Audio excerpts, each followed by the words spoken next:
we know degrees don't equate intelligence. She might be onto something. What do you think? I'll never gonna make me believe that women with a bunch of college degrees is getting outsmarted by a nigga with only a birth certificate. I'm just not gonna believe it. Y'all choosing to be in them situations. A lot of times we want to uphold two different things at the same time. And we understand why this is.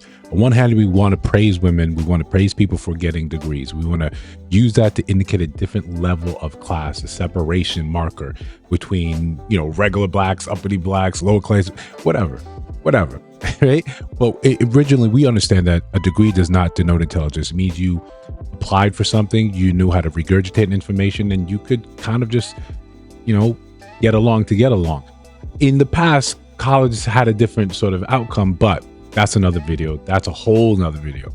Right now, we want to praise, especially women, they hold that over men's heads, black men's heads, saying, I have a degree, you don't. Okay. This is why I have to date someone that's like me, that thinks like me, my level of accomplishment, especially in terms of degree. When you don't have that, a college degree or a master's degree, they kind of look down on you. You can check it yourself. You can look for it yourself. But it's one of the criteria that's used to say these men are not good enough. Okay.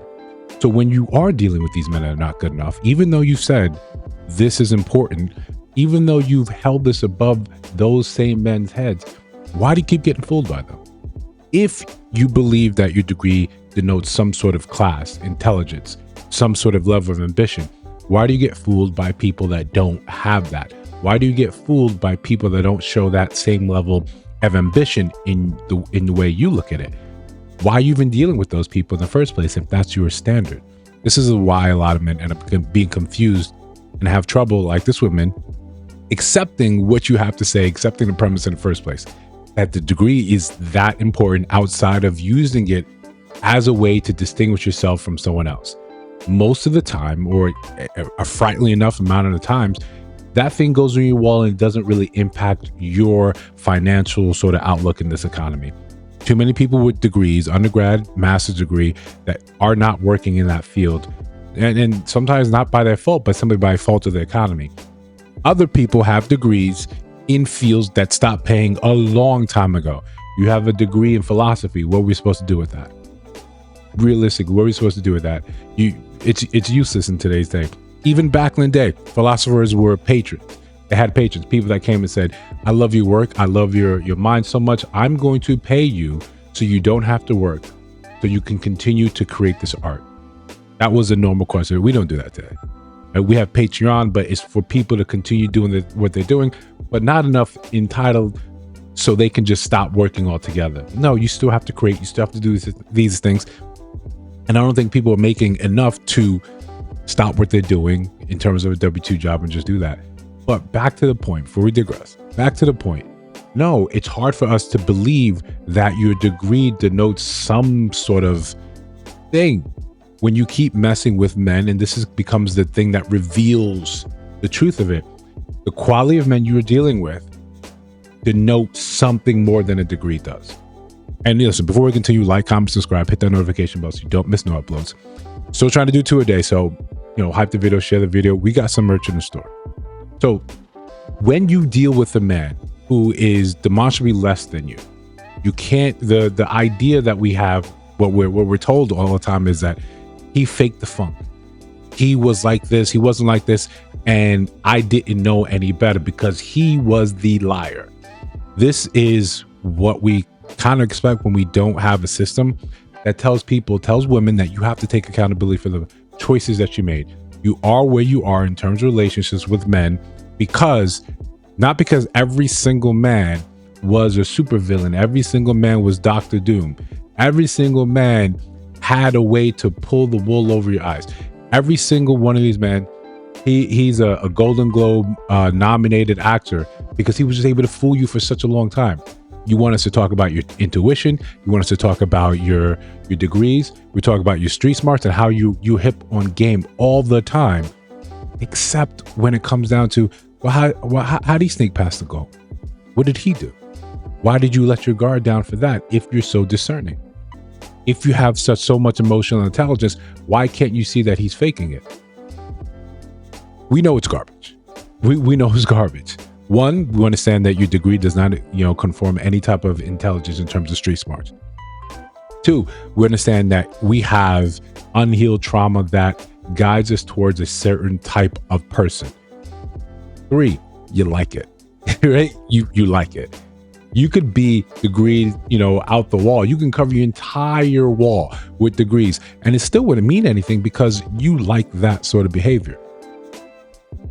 You just have to accept what comes with that sort of man, that he may not be there to help you in any discernible sort of way outside of saying that, hey, every time you see your son, your daughter, I did that. That you have this eternal connection to me until we both shove off this mortal coil. I did that. And then you have this space to come online and complain and say, somehow, despite me being amazing, despite my women's intuition being the most powerful thing on the planet, I kept getting fooled. Not once, not twice, sometimes 3-4 times by the same man. Forget that he did this to other people and you're not number 1, 2, or 3, you're 4. Your baby mama number 4, and then you want us to believe that somehow this means you're intelligent? Now, again, we're talking specifically in the interest of relationships. I'm not saying that you don't have intelligence in other areas, but when we're talking about things in relational spaces, make that make sense. Please. Most of us will happily wait. We'll give you the floor. Make that make sense in a way that says that the rest of us actually believe. And hint, it's going to require accountability. It's going to understand something. It probably sounds something like, I knew better. I was playing with fire. I was having too much fun. Not I was young and dumb. You were old enough to know better. And then not only did you make that mistake once, you made it again and again and again. Whatever. And if, I went to the comments in this post and of course, when women did chime in, they were saying a lot of us are naive. That was the most bold, accountable post I've seen. A lot of us are naive. I would wish it went further. So a lot of us are naive and think that we're going to be the exception. We thought we knew better, we could do better, we can get better outcomes. Now, this is not something that is strictly just you see with women. Men believe they're going to be the difference maker. I'm going to be one that saves her. I'm going to be one that turns her life around. I'm going to be the one that she isn't going to do dirty despite a history of doing men dirty. Especially when it already came from inside the friend group. Especially when you moved on someone that one of your boys is still grieving over. But you had to have a taste. You were going to be different. You were going to be better. And what happens? You line up right next to him. After you guys have fought it out, or after you guys have mended that relationship, you both can grieve together. We need to walk away from the idea that we're bigger than the program. That when people have showed themselves who they are, we should just kind of believe that going forward. If you meet someone with, multiple babies, multiple baby daddies, and you think somehow you would exception to that rule. If you meet a woman that constantly talks about playing men or their pockets, why do you think you're going to be better? You look at someone like India saying India Love, that I got all this from men. I did all this X, Y, and Z. And now this is what I require from men. Why do you think you're going to be different? Why do you think you're going to step up and be like, here I am. I'm not going to get played like these other dudes. I'm special. You're not. You're going to line up. You're going to be another one that just is out here complaining. She did me dirty. He did me dirty. And frankly, listen, we're not tired of having the conversation. We're not tired of hearing it. But what we're tired of is the lack of accountability on people's end. If you do disagree, let me know down in the comments below. If you see other videos on your screen, check those out. Let me know your thoughts about those in those videos. And of course, if you listen to Sound My Voice now, you made it to the end, I think you like it here. You should subscribe. We're just trying to build something dope. See you in the next one.